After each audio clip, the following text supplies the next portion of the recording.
Malacanang is tightening its anti-corruption drive, launching lifestyle checks on government officials, starting with the Public Works Department. Here's the report.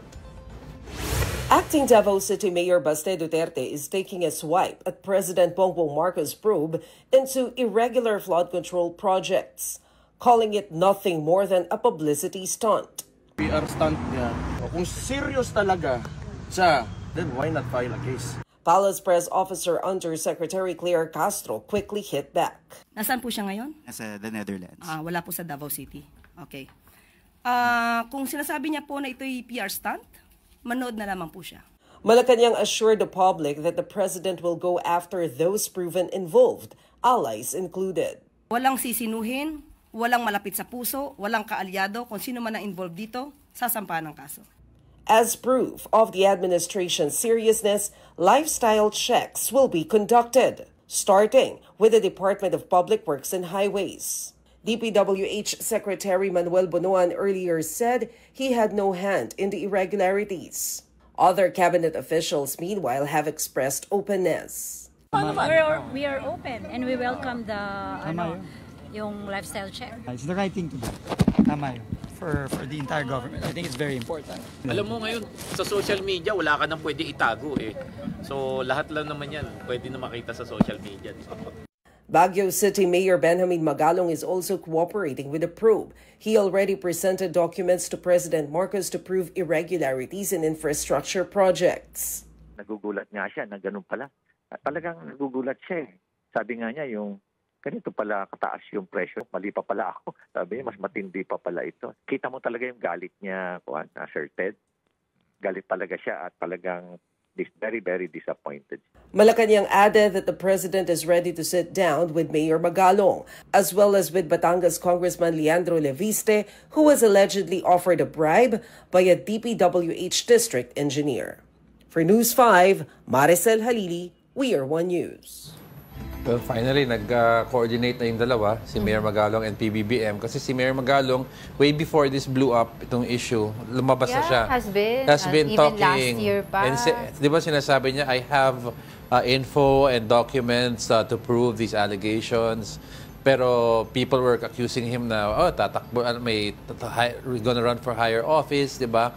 But finally, he showed this proof to PBBM. Oo, marami daw yung documents at nagulat daw talaga si Pangulong Bongbong Marcos. Mali daw yung numbers ni PBBM. Sa mga flood control. Talagang it is a collusion, di ba? Parang ang dami talagang mga involved dito. But of course, we've always been telling or discussing about this na of course we would want something or someone na talagang managot dito, hindi lang parang puro investigation, hindi lang puro interview regarding this, but also yung accountability na talagang merong mananagot dito. Parang syndicate na nga, yan ang word na ginagamit ng ni Senator Ping. Parang this is already a syndicate, multiple syndicates kasi madaming players dito.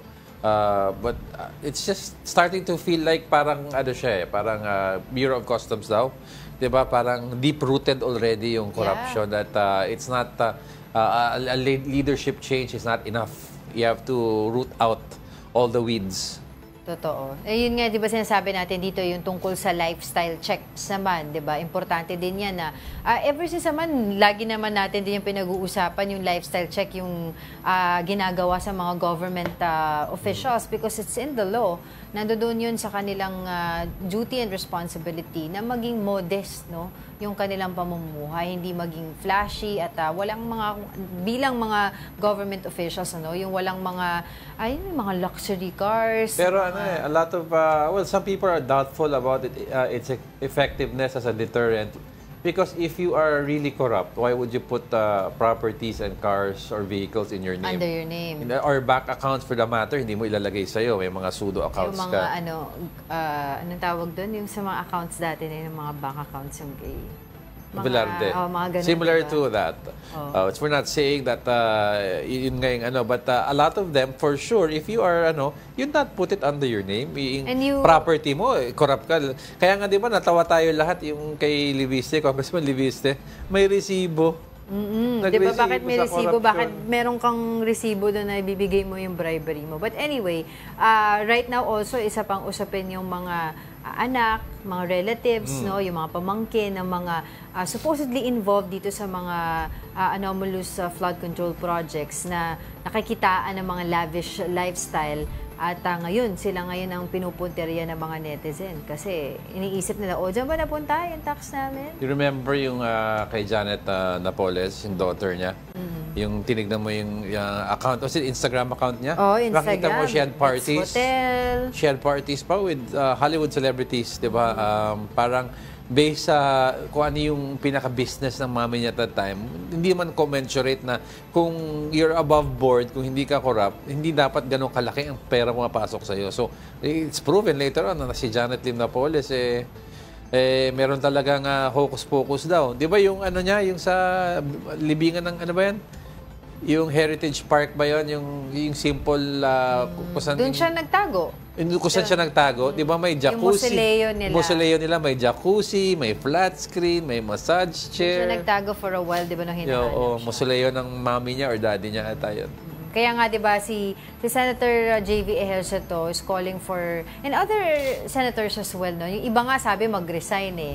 Pero siya, sabi niya mag-leave na lang daw. Kasi it is really right lang naman daw na kung yung ahensya mo ay nasasabit sa ganitong scrutiny. Correct. Na mag-ano ka, ang tawag din step back ka. Sabi nga and let the investigation without you there push through. Kasi sabi nga ng iba, si General Torre nga na may mistake in terms of administrative powers na hindi naman corruption ang mistake, tinanggal.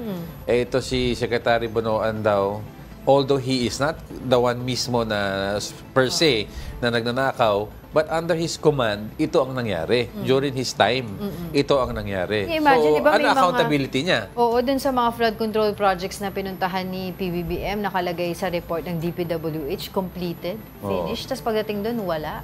May drop, diba, hindi kasi... may drop the mic. May drop the mic tayo. Hindi, diba? Nakakainita diba? talaga. Nakakainita talaga. Yun, diba? We all know talaga na this is a collusion, as I've said kanina. Maraming mga nagkakasabot sa buhatan dito. And even yung PCAB,